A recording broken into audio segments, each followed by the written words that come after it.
Assalamualaikum warahmatullahi wabarakatuh. Hai semuanya, kembali saya Ika Wulandari menjumpai Anda melalui YouTube channel ini. Kali ini saya akan menjawab pertanyaan dari Susianti Salim. Isi pertanyaannya adalah, Kak, kalau tukar nama majikan di permit maid ke majikan baru, bagaimana caranya? Jawabannya bisa, yaitu melalui program MSO atau Maid System Online, di mana program ini hanya dilaksanakan di Semenanjung, Malaysia saja, tidak termasuk di Sabah dan juga di Sarawak. Memang jawabannya bisa, tapi ini memerlukan syarat yang banyak sekali dan juga sedikit rumit ya. Namun sebelum kita masuk ke caranya, maid atau PRA atau juga pekerja rumah asing mestilah umurnya tidak lebih dari 45 tahun. Kemudian, calon pembantu rumah haruslah bebas daripada senarai hitam. Lalu, calon pekerja rumah sedang tidak memiliki pas lawatan kerja sementara yang aktif dengan majikan yang lain. Jadi kalau mau pindah tapi masih di bawah nama permit majikan lama, permit lamanya itu harus di-cancel dulu. Yang bisa cancel permit ini hanyalah nama majikan yang tertera. Itu saja syaratnya untuk calon pekerja rumah asingnya. Lalu, berikut kita ke syarat-syarat kelayakan calon majikan barunya. Yang pertama, majikannya harus warga negara Malaysia saja atau pemegang IC merah. Kemudian yang nomor 2, majikan mestilah terdiri dari suami dan istri yang mempunyai anak berumur di bawah usia 15 tahun. Kemudian majikan atau istri majikannya itu sedang sakit atau sudah uzur. Kemudian salah satu orang tua dari majikan ada yang uzur atau juga sakit. Lalu majikannya harus punya penghasilan atau gaji minimal sebulannya adalah Rp3.000 hingga Rp5.000. Itu minimal ya. Kurang daripada Rp3.000 atau Rp5.000 itu tidak memenuhi syarat untuk menggaji pekerja rumah.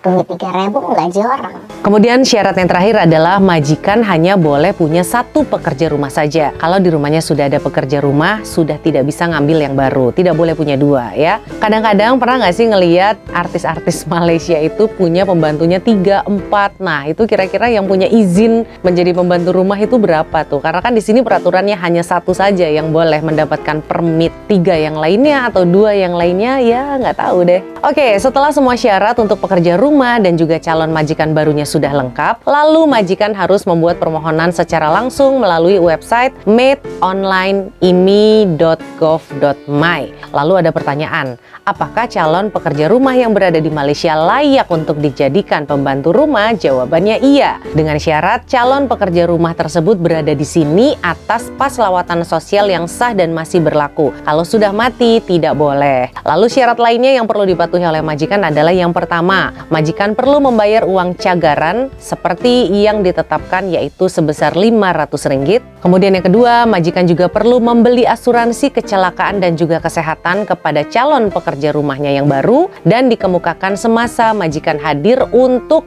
menempelkan permit di Jabatan Imigresen Malaysia. Nah, untuk pertanyaan-pertanyaan lainnya tentunya saya tidak bisa banyak menjawab. Daripada saya salah memberikan jawaban, sebaiknya jika Anda ingin mencari informasi yang lebih detail dan lebih lanjut mengenai permohonan pembantu rumah asing ini, Anda dapat langsung menghubungi call center unit pembantu rumah asing melalui nomor telepon 03-888-01468 atau Anda juga boleh mengirimkan pertanyaan melalui email admin_maidonline@imi.gov.my. Sekarang kita ke pantun penutup nih yang dikirimkan oleh Muhammad Ari. Makannya dodol, minumnya es. Mbak Ika comel, infonya best ya. Cuma pantun. Kirim dodol yang beneran dong ke sini.